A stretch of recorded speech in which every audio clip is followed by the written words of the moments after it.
Hello বন্ধুরা, শুভরাত্রি।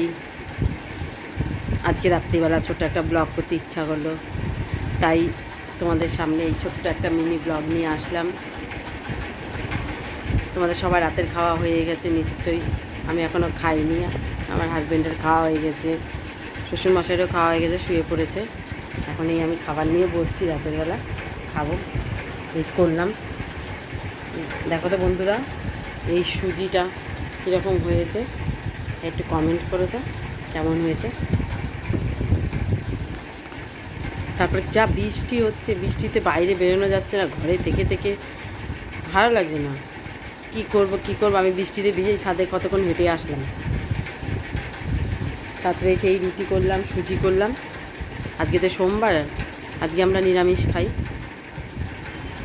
তাই এই করলাম, করে ওদের খেতে টেতে দিয়ে সবাই শুয়ে পড়েছে দেখে আমি ভাবলাম একটুখানি সময় আছে যখন একটা ছোট্ট ব্লগ করি, তোমাদের সাথে আমার পরিচয়টা বাড়াই।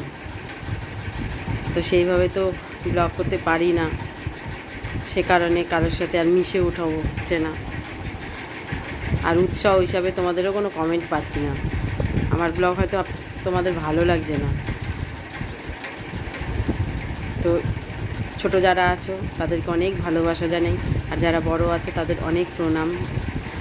তোমরা যদি সবাই মিলে আমাকে একটু সাহায্য করো, তাহলে আমিও আগামী দিনে হয়তো তোমাদের মতন সুন্দর সুন্দর ব্লগ দেওয়ার চেষ্টা করব।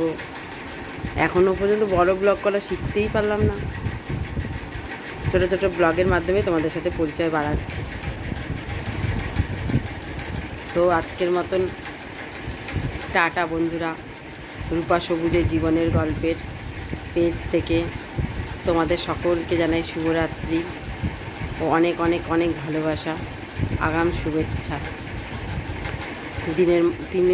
দিনটা যেরকম ভালোভাবে কেটেছে তোমাদের, রাত্রিটাও ভালোভাবে কাটুক। কালকে নতুন একটা সকালে নতুন একটা দিন নিয়ে, নতুন একটা ব্লগ নিয়ে আবার তোমাদের কাছে আসব। তোমরা যদি ভালোবেসে থাকো তাহলে আমার এই ব্লগটাকে একটু লাইক কমেন্ট একটু শেয়ার করে দিও, করবে তো বন্ধুরা? করো, হ্যাঁ। ছোট্ট বোন বলো, বড় দিদি বলো, কাকিমা বলো, জেঠিমা বলো, মাসিমা বলো, ঠাকুমা বলো, যাই বলো, বলো তো কিছু। তো তাহলে আজকের মতো আসছি, টাটা। কালকে আবার দেখা হবে নতুন একটা ব্লগে তোমাদের সাথে। আরও একবার বলছি, গুড নাইট, শুভরাত্রি।